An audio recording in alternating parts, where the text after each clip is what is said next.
Good morning and welcome to another edition of the ship here on ESPN Kansas City, 94.5 FM and 1510 AM, presented to you by Gates Barbecue. Of course, I do want to thank you all for joining me this morning. Of course, just breaking, generally, obviously, we start talking about the Chiefs football following the game. But obviously, the big news coming out of Kansas City is the retirement that was announced of Ned Yost.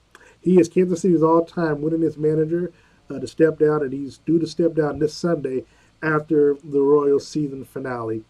Ned Yost announced this morning, that he will retire as manager of the Kansas City Chiefs, effective this Sunday, September 29th, after the 2019 season finale against the Minnesota Twins. The all-time winningest manager in franchise history with 744 wins, and the first manager to lead the Royals to consecutive World Series appearances, will finish his career 32nd all-time in games managed with 2,544, three more than Hall of Fame manager Earl Weaver.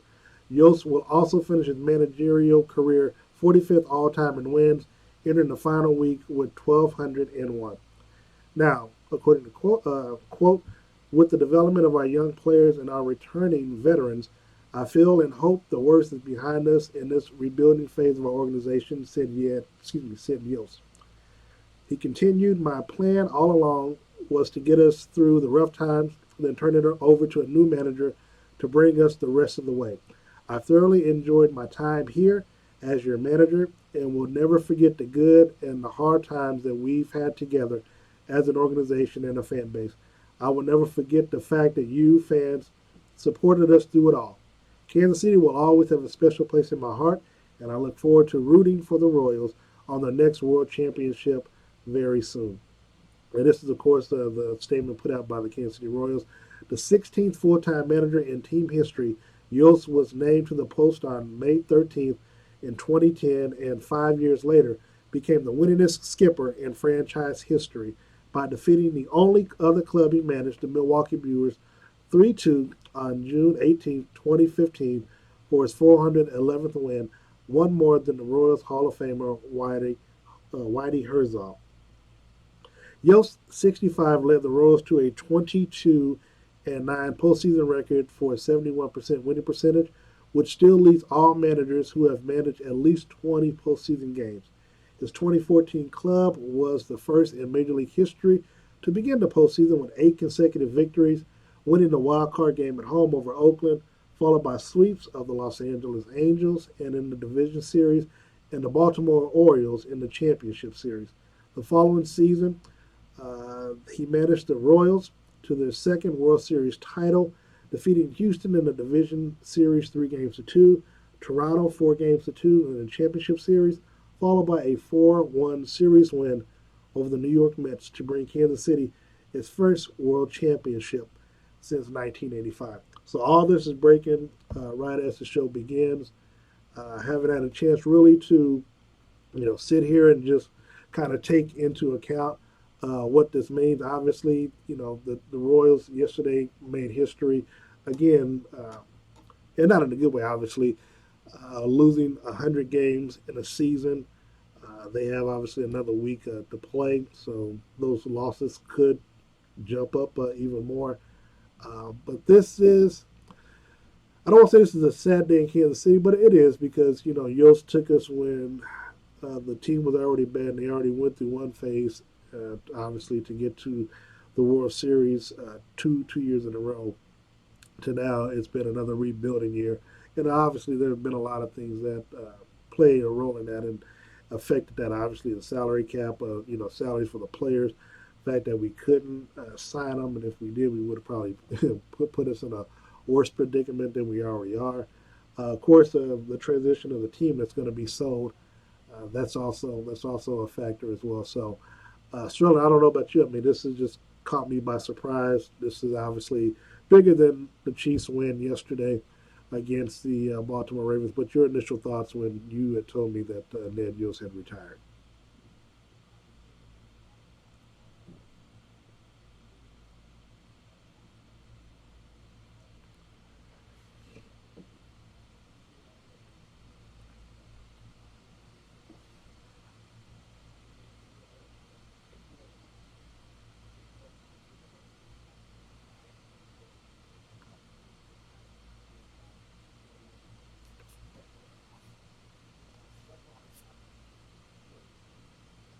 Yeah, with the new, well, there's been a lot of talk with if the new ownership take over that maybe they kind of uncuff Dayton Moore and let him do the spending because he put the team together before.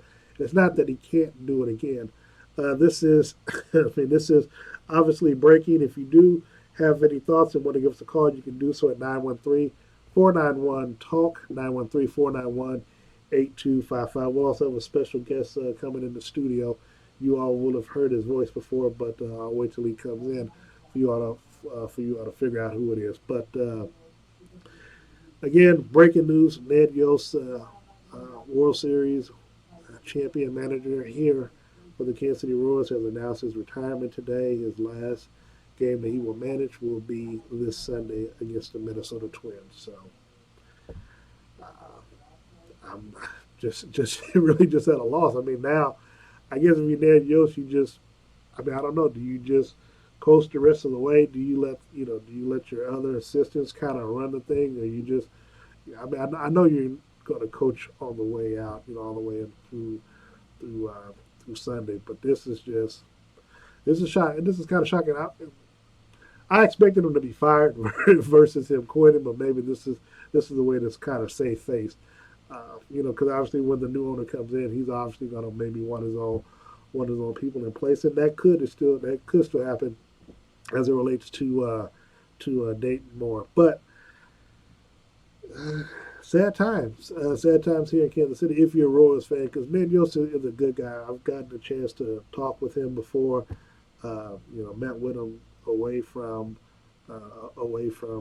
Kaufman, and he's a real genuinely nice guy. I know he had a story.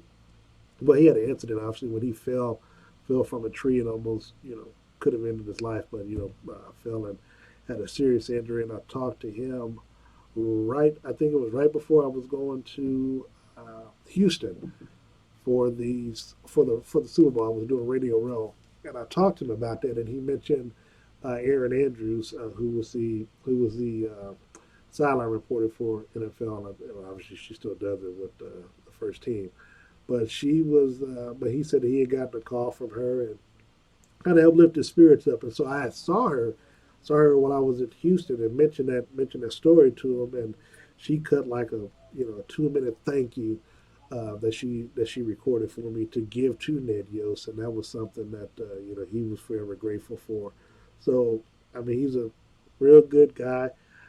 Uh, I mean, I don't know who the chief, not the chief. I don't know who the Royals would get to replace him. I mean, that's going to be hard because you got to have someone that's going to have the patience to understand that. while it's still a rebuilding process, because you lose 100 games, you're not going to do Atlanta Braves go from worst to first, but you got to be in it for the long haul. And then whoever the new owners bring in, they also have to be patient as well. And that's and that's the one thing about baseball. I'm not sure if you're a new owner that you expect is to have patience.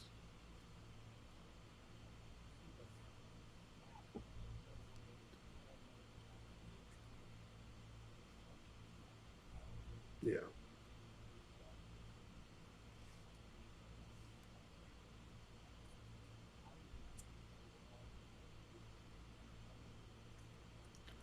right, right.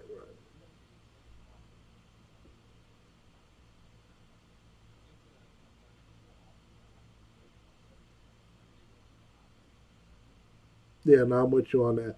We're going to take a quick break again, trying to again sort all this out. This is breaking news here in Kansas City. Once again, Kansas City Royals manager Ned Yost announces his retirement. Now, the Royals won't make any further comments from anyone in the organization dealing with today, but Ned Yost will meet with the media tomorrow, so I'll definitely be there to get his thoughts and get his. So we'll carry that live here as well. But also, General Manager Dayton Moore will also meet with the media tomorrow as well. So we'll look into all that. We'll get all that, and we'll have some sound for you on Wednesday when we come back. But we'll take a break, come back, and talk about some Chiefs football. You're listening to the Ship here on ESPN Kansas City, presented by Gates Barbecue, 94.5 FM and 1510 AM.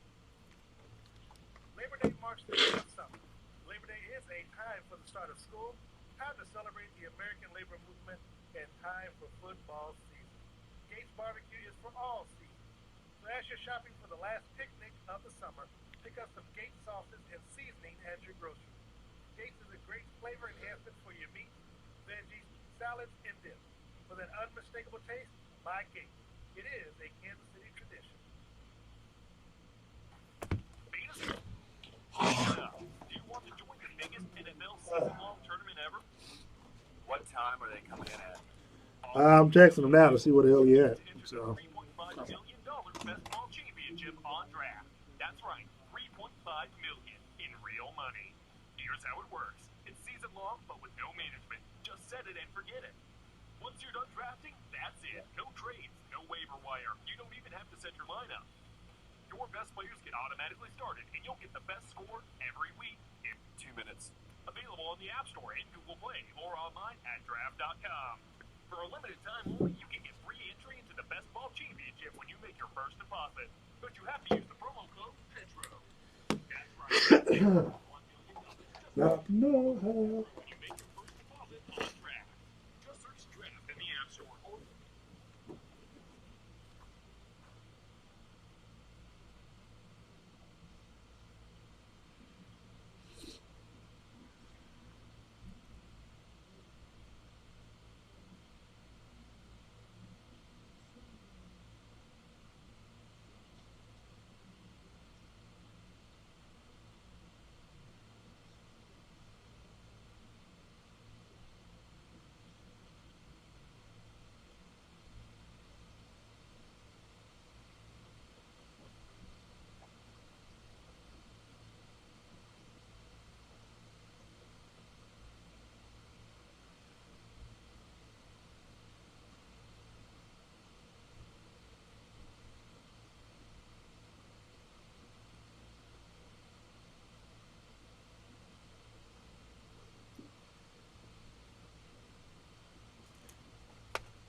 Yeah, Darren Smith here with the Ship here on ESPN Kansas City, 94.5 FM and 15:10 a.m. Of course, presented to you by Gates Barbecue.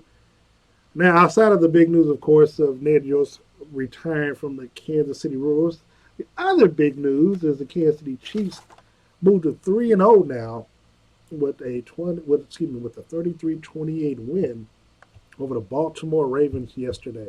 Now, I don't know how he does it. I don't know if he has a private line that my pastor doesn't have that I must not seem to have. But every time it rains, by the time Patrick Mahomes gets on the field, the heavens open up and the sun comes out. So I don't know. He must have a private line to the good Lord because yesterday, before the game started, it was pouring down raining. I mean, pouring down. I feel sorry for our sports director, Todd Lebo, who was he was he was drenched. He said he had to sit in the press box and take his shoes off so he could wring his socks off, and said that all the water that accumulated on his socks could fill up a cup. So uh, almost feel sorry for him, but that is kind of a funny story that he told me. But Chiefs won 33-28 over the Ravens. They moved to 3-0. Of course, the Chiefs now have a two-game lead over the Oakland Raiders. Actually, a three-game lead when you look at it head-to-head. They have a two-game lead over the Chargers, and of course, a three-game lead over the Denver Broncos. So, of course, if the playoffs were to start today, Chiefs would be ranked pretty high, probably be the number one seed. But some of the takeaways from the game, I got to tell you, Sterling, if I had to grade the offense, I'd grade the offense with a B. I mean, you scored 33 points, so that's good. But that first quarter, left a lot to be desired upon. Of course, you had some of the penalties. You had the mysterious the intentional grounding that kind of the team was marching down the field, but the officials called an intentional grounding one time. I guess Travis Kelsey got mugged and was trying to get over there, but because he didn't, the ref threw the flag and called it that. Uh, that was pretty well. When you look at the stats, though, I mean, the stats from the game, what's most interesting is that your leading receiver was McCole Hardman. He only had two catches, but for 93 yards. So he had a 10-yard catch and then, of course, an 83-yard bomb that took place in that game. I got to tell you, though, man, it's the team is kind of an enigma on offense because they can score at will and they can score often, but to me, they don't score often enough. And I don't know, maybe I'm being greedy. Again, I expect a lot from this team. I grade them on a harsher scale because I do have them going 19-0, so I do have them win the Super Bowl, and I have them winning every game. And I have it because it's hard for me to see any team that can put up enough points and can stop our offense long enough to keep them from the end zone.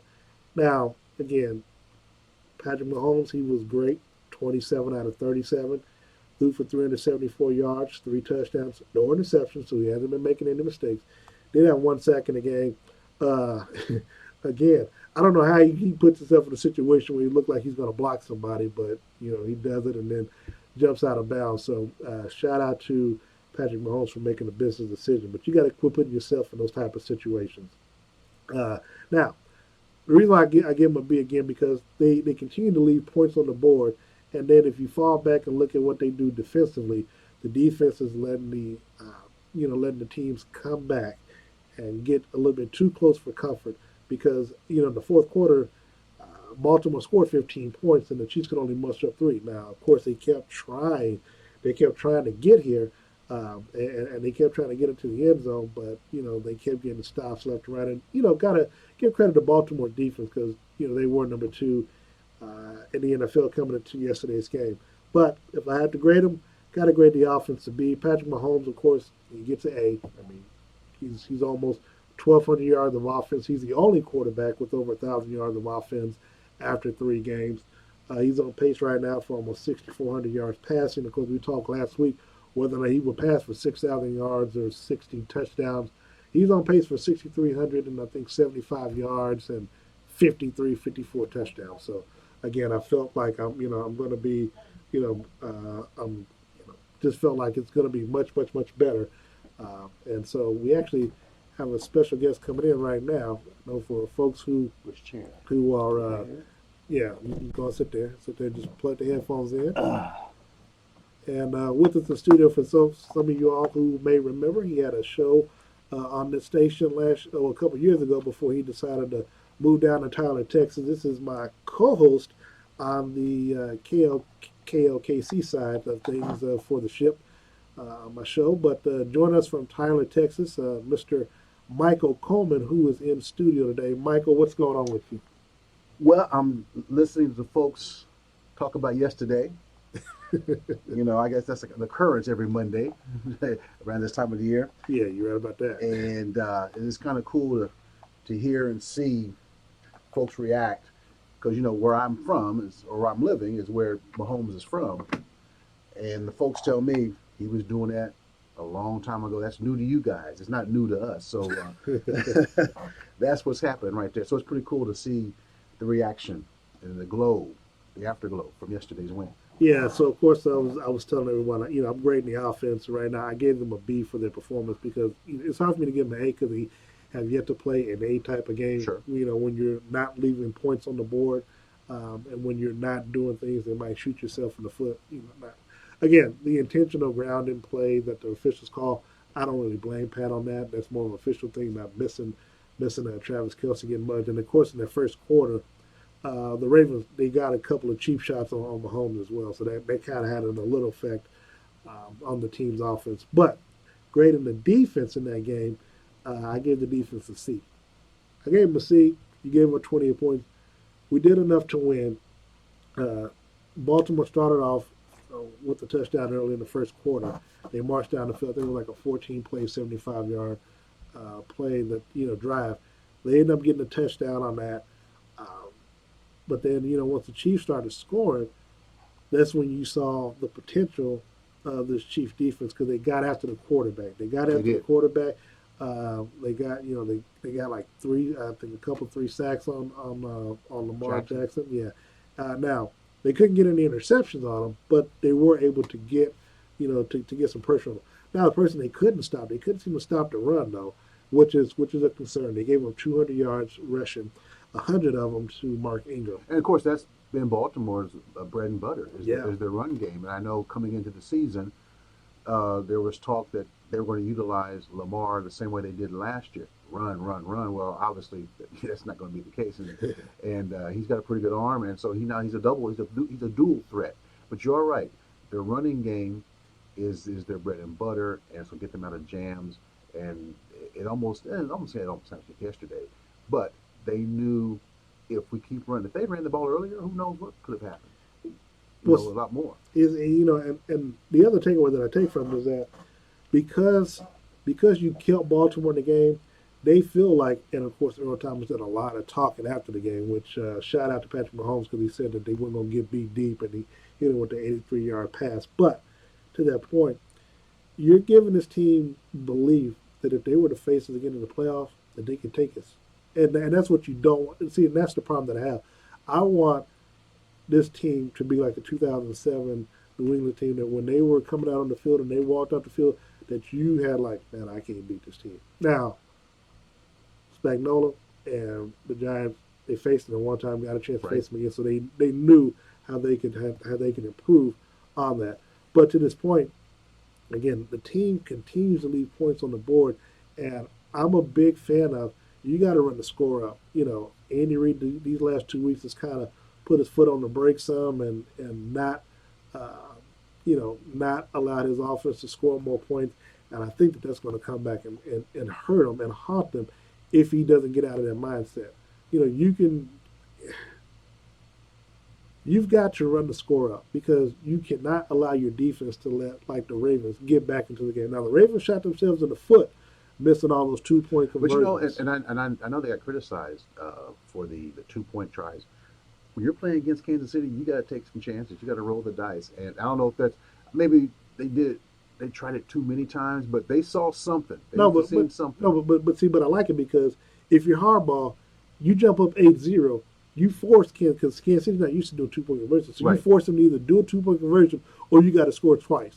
To do that, and so they were able to do it, and that's that's a good thing. But again, this is just something that I don't want to say it's a learning experience or something you take away from it, but hopefully that is something that is talked about in the coaches meeting, today, when they go back and look at film, because you can't continue to just kind of keep your foot off the gas some, and you don't want that going into future games. I mean, you're going next week. You're in Detroit, of course.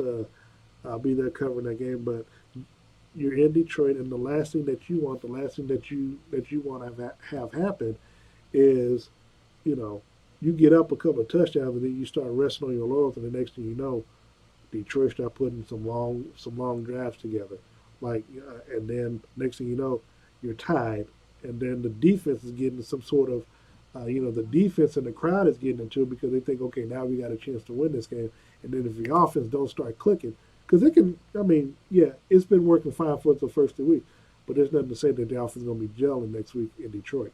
Well, I see what you're saying, but this is a different offense. This is not just your everyday offense. I mean, when you got who you got taking center snap, and you got those weapons on the outside, and you got Kelsey doing his thing, I could see that logic being applied to other teams that are maybe 3-0 now and left some points on the field. But I just think Casey's offense it's so strong. It is so flash and dash with substance. It's going to be hard for them to fall asleep. I mean, you saw them come back from Oakland. 10 points is not, I don't say it's not a big deal, but they have the ability that they come back. And I think they also have the ability to, if you lose a lead, they lose a lead, they'll come back and get that lead. So I think this is a different kind of offense, but your point is well taken. But I just don't think Andy's going to fall asleep at the wheel when it comes to put the points on the board and making things happen. And they're gonna need to do that one day. They're gonna need to keep putting points on the board, especially if they come across a team that's putting points on the board as well. So I I hear where you're coming from, but I think this is a different kind of offense that doesn't really apply. Well, it's a different kind of offense, but the coach is still the same. That's the coach mentality can still be the same. But who has he had? I think when I say he, I'm talking about Andy Reid.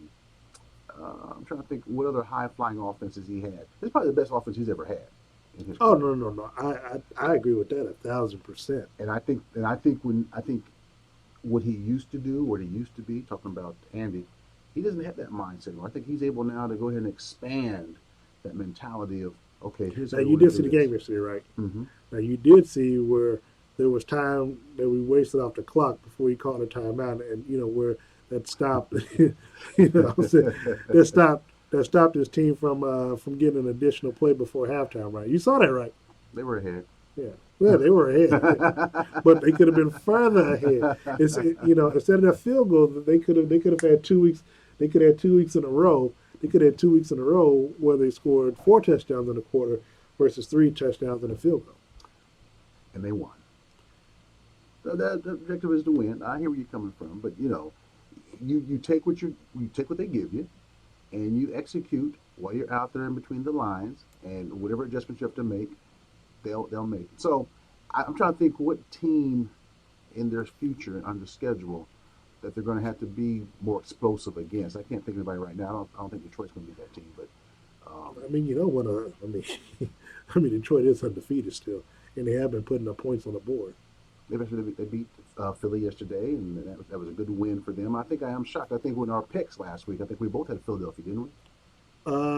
Yes, because I forever do not like Matthew Stafford or the head coach. I forgot the guy's name that quickly, but they Matt Patricia. Right. So okay, so What is uh, that, man? they scored 27 points in two of the games, and they scored obviously 13 points against the Chargers. So they can get points. I mean, they can put points above the board. Now again, the Chiefs are averaging probably over 30 points or close to it. But I mean, I don't know. I just don't. I just don't. Ugh, and let me take a look at the Chiefs schedule right quick. But when I look at that, I mean, they're going to need, the Colts can score points. It's going to be Sunday Night Football, so you Right. definitely want to have a good impression on Well, national that's where that TV. mindset kicks in that you're The talking about. Texans, I mean, and they play the Texans. Now, the Texans they've always Right. played them hard. They got a great Always played quarterback. them close. Yeah, well, I like the I know quarterback. you do. And Romeo Cornell, he's going to have a defense ready for us. J.J. Watt is still trying to prove he's still that guy. Following week, well, that same week, that Thursday night football. That's going to be interesting. I mean, I'll be in Denver for that Broncos game. I'm not seeing the Broncos really doing too much at the moment, but you never know, division rivalry. You never know. And then, of course, the Green Bay Packers. Now, Packers, I don't know if they won yesterday. Yeah, they did. I know they Well, won yeah, they yesterday. did. So, when that game takes place, that's going to be one. That's going to be Sunday Night Football here in Kansas City. So, again, you don't want to play up to the level of your opponent. You want your opponent playing up to your level. Well, no, So, you don't want to drop your game. You respect everybody that you come across, that you play against, and there's no reason for anybody to take anything for granted in this league. There's just none whatsoever. And I think as the season progresses, I think the Chiefs are going to throw out some new things, some new wrinkles here and there. That's going to catch some teams off guard. Um, I'm looking forward to seeing. Now we're beginning to get to the point in the season where teams begin to separate themselves from the pack.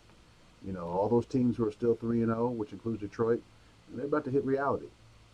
Reality's about to set in, and they're going to start seeing the cream of the crop as we get towards the end of the season, begin to rise.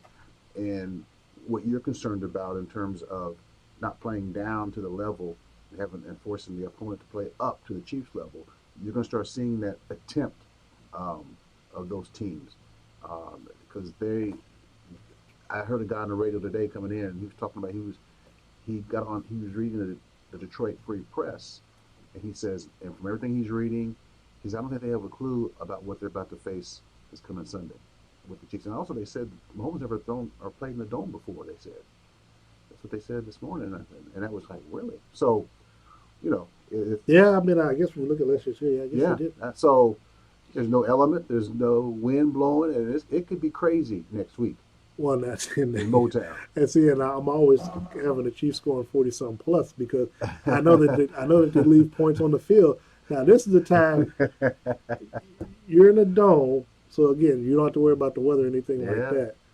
I mean, it's gonna be a track meet, and it should be, it's going to be a track meet. and it should be. Mike, before we go to break, I do want to ask: do you think the Mahomes Jackson matchup lived up to the hype? I think so. I think it did. I think Lamar Jackson is not to be underrated. He's improved his game. I say improved his game. He's added to his game, and he wasn't toe to toe. And both quarterbacks have special gifts that they bring to their particular offense. I like the way he runs that ball. I like the way he threw it. I mean, Oh, he's got some zip I on that keep telling ball. people, man, the man won a Heisman I know Trophy. people, and he hardly when people talk about Lamar Jackson, they break That's him because they're down. being disrespectful. They don't talk about him winning the Heisman. And another thing that stands out about me with him is the fact that I know during the combine, he was asked to go work out with the wide receivers. He's like, well, why would I do that? I'm not a wide receiver. It's like, so you're right on that aspect. He's kind of like, it's a secret that he won the Heisman Trophy because you hardly ever hear that mentioned when you hear his name. Other guys who won the Well, that's because Heisman, they try to discredit him as a quarterback, well, though. yeah, and he stuck to his. And I think that's why I like his guy. I like his mentality, his tenacity, his toughness, and his stubbornness to be who he is. And yeah, he dropped where he dropped, but he landed in the right place because Harbaugh believes in this kid through and through. All right, Chiefs running game. They ran for 140 yards. The Chiefs, but they had 26 attempts. Now this was, that was a big question mark going into the game yesterday. Was the fact that, if it's a wet field, we've seen the Chiefs explode throwing the ball Mm-hmm. vertically, but last week against the Raiders, the Chiefs had like 31 rushing yards. The Raiders kind of stopped their running game. That was a big question mark. You were without Damian Williams. LaShawn Shady McCoy had an ankle injury coming into the game. There's going to be more opportunities for Darrell Williams and even Darwin Thompson. Not too much to say about Darwin Thompson, but the fact that the Chiefs running game, 140 yards, they put up 500 yards of offense against the number two ranked defense yesterday. That's why I have overall the team at a B minus in yesterday's game. Well, I mean, the passing game, as we all know, is a result of a strong running game. And I know what Oakland did last week in holding the Chiefs down. Although you find it hard to believe that that's all the yards they got on the ground last week when you saw what they did yesterday. It's like, well, the light switch must have come on. But they got the balance. I think this is a passing team first. That's their MO right there. And not and And for other teams, they would love to have that opportunity because it's a passing league. Is what our forte is throwing the ball. Not every team in the NFL can say that. They can try to say that. I was impressed when the Giants kid, gets his first start and he pulls them out of the ringer yesterday from behind Daniel Jones. And so let's see how some of these young quarterbacks how do they adapt to being the guy Right. without, like in Jones's case, he didn't get a chance to sit back and watch a year like Mahomes did with Alex Smith. So I'm real interested in seeing how these young quarterbacks who are getting these starting jobs, how they adapt, how they perform, and who gives up on them sooner rather than later. All right, we'll take a quick time out. When we come back, we'll talk more to Michael and see what he's got going on down in Tyler, Texas. And we'll have some other takeaways from Sunday. And we'll even talk about Can't Get Right on the show. So keep it locked into the ship here on ESPN Kansas City, presented to you by Gates Barbecue, 94.5 FM and 1510 AM.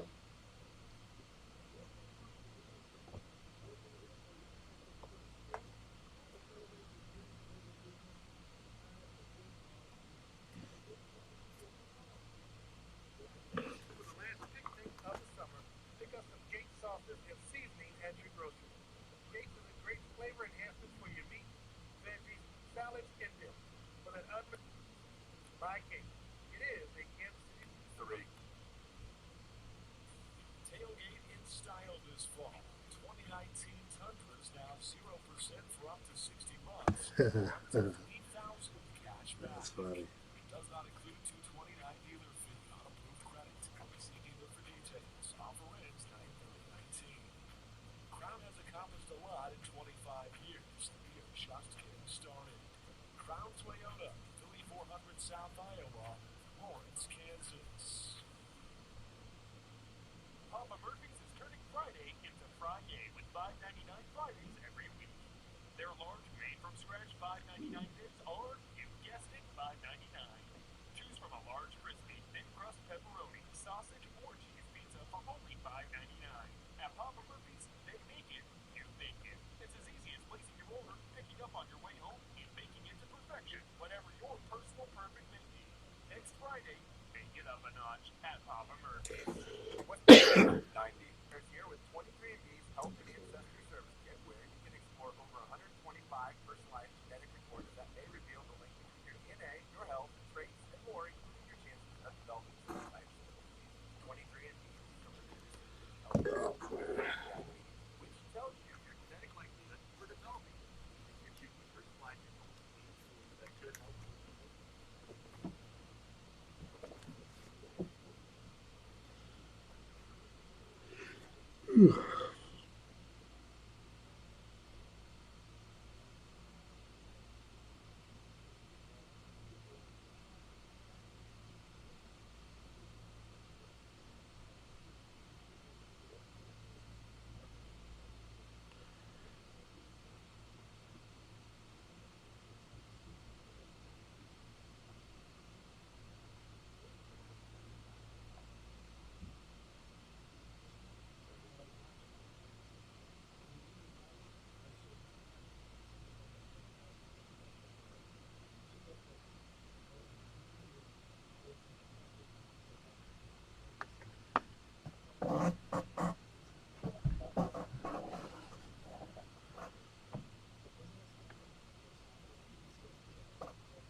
All right, Darren Smith, what you hear on the ship, you're on ESPN Kansas City, 94.5 FM and 1510 AM. With me in studio, my co-host of the ship on the KLKC station with me, Mr. Michael Coleman. And Michael, of course, is the sports director down in Tyler, Texas, home of Chiefs quarterback Patrick Mahomes. First of all, Mike, glad you're in town. I wish you were in town for other purposes, but let everybody know, what you're doing back in Tyler, Texas. Of course, we miss you here in Kansas City. You never should have been gone from Channel 5 to begin with.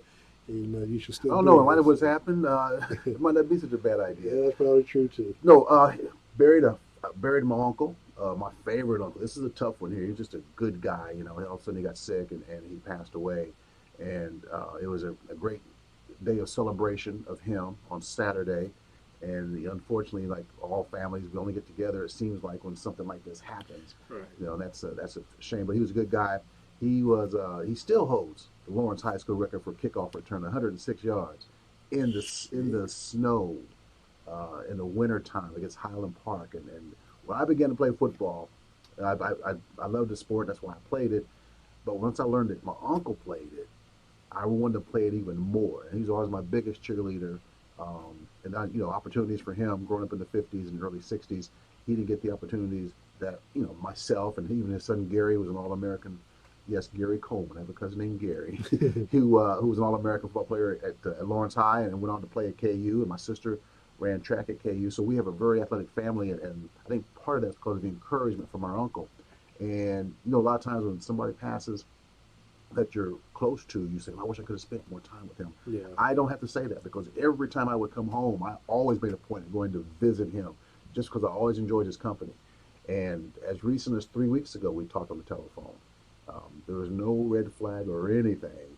That he had went to the hospital, pneumonia and everything else was kicking with his body, and he just boom, he just couldn't take it anymore, so he passed away. So that's why I'm back. It was good seeing family. It's good to be back in Kansas City. And we were watching the game yesterday at a place that I like to go to. Probably can't say it on the radio, can I? Yeah, I never know what the business is like. Artegos. If you like the wings, yeah, go to so- Artegos. Joe Perez, great guy, like myself, played at Coffeyville, played football player from Coffeyville as well. But he's got a great mural of Patrick Mahomes right there in his restaurant. But we're watching the game, and I just want to see the folks' reaction to this things. I mean, women wearing a Pat Mahomes jersey. I know the guys are going to do that, but you've seen these women at the bar. Like they didn't have any guys with them. Just all into the Not that they couldn't get a date because there were some pretty good women sitting there, but they were like, we're going to go watch the game and watch and scream and holler and put on our Pat Mahomes shirt and jersey, whatever. So it was just really cool. And whenever a touchdown was scored by Kansas City, they all scream and just everybody, the place erupts. And I was like, wow, this is pretty cool. So it was pretty cool to experience that. Since now I get that a little bit when it's hard to get the Kansas City games in Tyler, obviously, because it's a Houston and Texas market. But the games that when they do come through there, Houston Dallas market. But when the games do come there, when they show the Chiefs and we watch it someplace else, you get that reaction. But it's not like it is here. I'm pretty sure they have watch parties in White House and in Tyler. That they do erupt, as I saw on Sunday. So it was a good feeling to be back. I'll be going back later on today. Well, that being said, Mike, of course, so you are the sports director down there, and how things going in life down in Tyler, though. Life as well. Our football season is at the high school level is just so huge.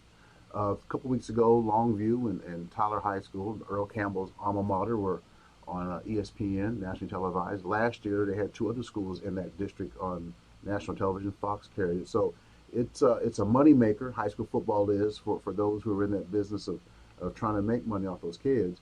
And you see the kids in the commercials like that they have their own big time thing going on. But now we're about to hit district play, and things are going to be very interesting. John Tyler is a very interesting story because they're a 5A school, and the coach, he always schedules 6A schools to get ready for the district. A year ago, they were 0-4 going into district. They go 6-0 in the district. Right now, they're 0-4, about to start district. So they coach I purposely schedule these hard teams so we know what to expect, because no team that we face in non-district is going to be matched in our district. So we'll see if that works for him this year, because they went 3 deep in the playoffs last year, and they have a young cornerback named Keaton Crawford, who's been committed to go to Texas, and Longview has a quarterback who's committed to go. He's like ranked number 3 and number 4 in the country as a top dual threat quarterback, Haynes King, and he's committed to go to Texas A&M. So they've got the players down there, and like I said, at White House, you always try to refrain from bringing up Mahomes with these young guys, because it's like, well, let me be who I am. But the kids, they love Patrick Mahomes, and that's their guy, and the school is so proud of him.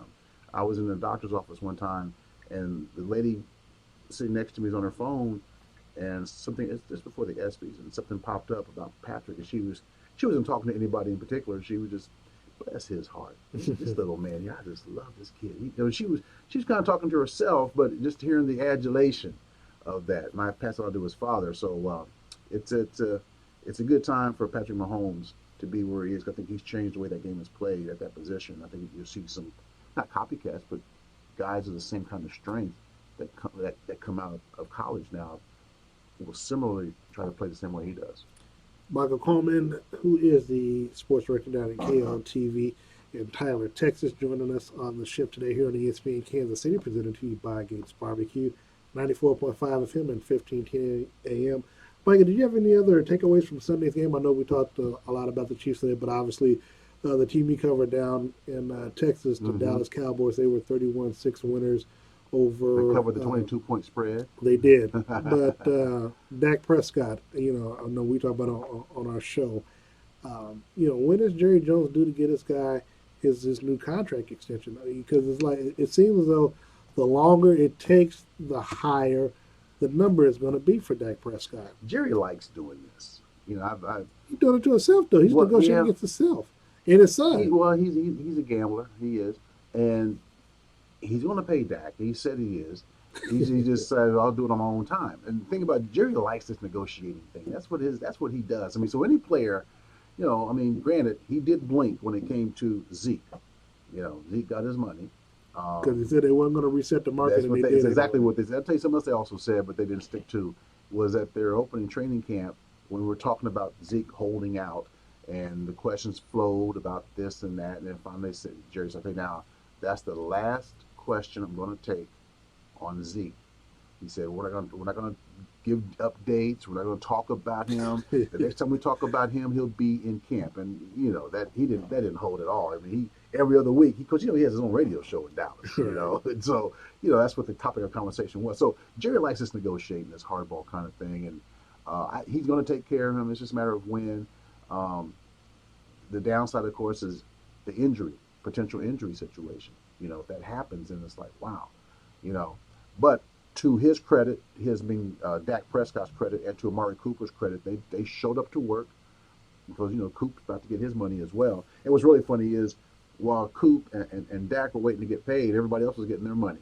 An extension here, an extension there with the offensive line, which is a good investment. If you're going to invest, was it a good move to cut Taco? Taco, yeah. That's a tough one. I don't know why he couldn't make that team, or he made the team. I don't know what his beef was. But one of our friends in the industry, Newey Struggs, he reported that when he called the Cowboys and asked them, why'd you cut him? He said he was soft, and he made a joke out of it. He said, "You heard it here first." A soft taco couldn't make the Cowboys starting roster. So I don't know. That's a good question. And for him to now signed with Miami, he cleared waivers like probably a breeze. But for him to end up where he's at, it's one thing to be a member of the Cowboys and then to be on the team that's 22.5-point underdogs. He left Dallas for Miami, so that's a good question, and we'll see. And he was coming along, and you never heard any gripes from him, at least during training camp. And I guess there's much more to the eye than we all actually know.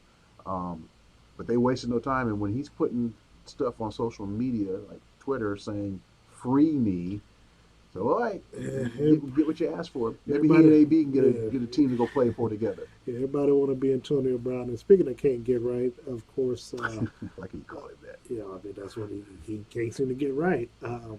Obviously, the Patriots cut up. Don't have to go all into it, and I'll probably talk about it later on in the show tonight after Monday Night Football when I come on. This whole Antonio Brown is. Oh, and trust me, between now and then, it might be something else to come up. Well, it was interesting. Just Antonio. This is not the first time, but but he had another, i.e., like the president Donald Trump. He had another meltdown on Twitter, and yesterday, going after Robert Kraft, who you were just praising 2 days ago after they cut you, but you went after him with his situation. You went after Ben Roethlisberger. You even went after Uncle Shannon Sharp, and then you end up deleting stuff. Now, see, my thing is, don't be posting stuff if you're going to have to turn around and delete it because because you can't take the firestorm and stuff like that. But Twitter's not his good friend. Trust me, Twitter is not a friend of his. Instagram isn't either.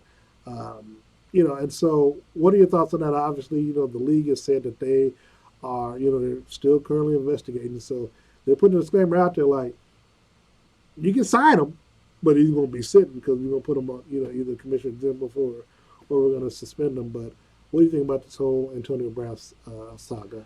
Well, I thought it was going to end with the feet, Yeah, and the we all feet's the did. least of the whole thing. Yeah, the Um, feet seemed like it was so long ago. yeah, right. And he arrives, for a guy that's a big show or tries to make everything a big show. I mean, he arrived at camp in a hot air balloon.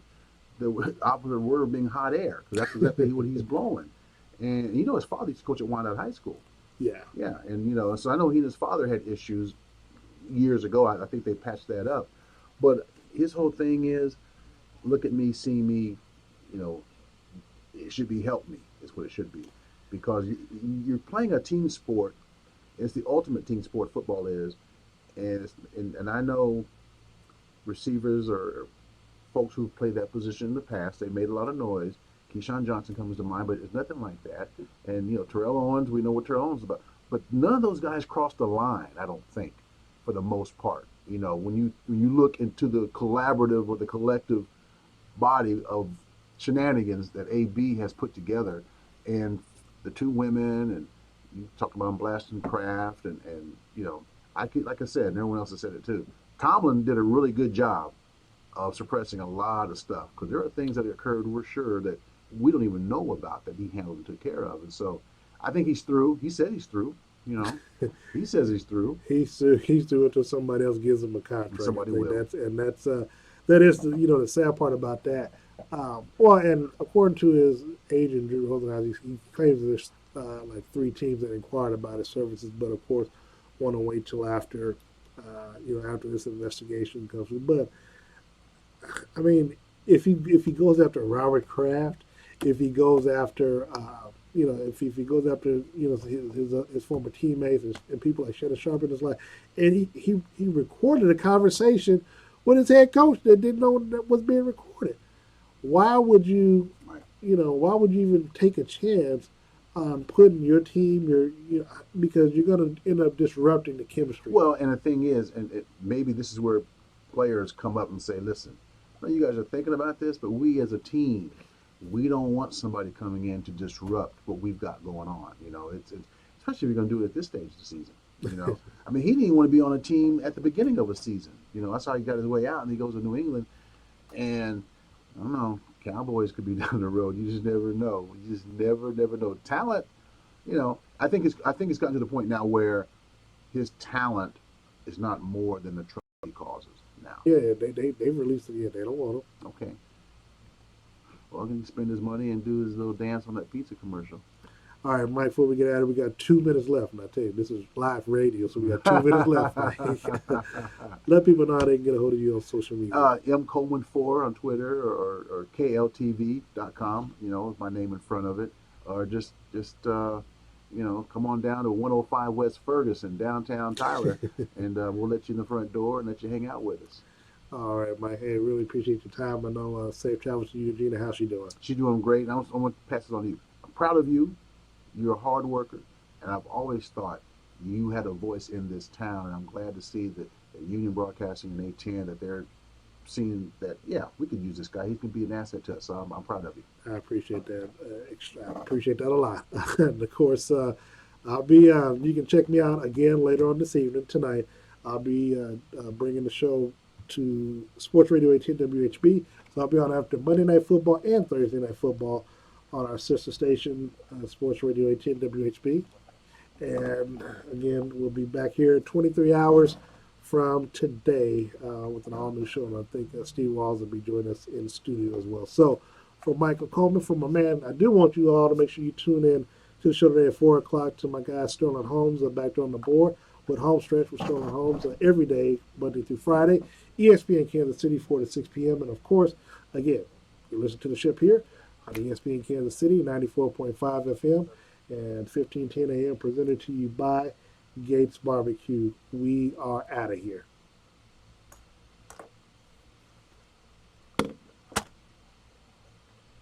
All righty.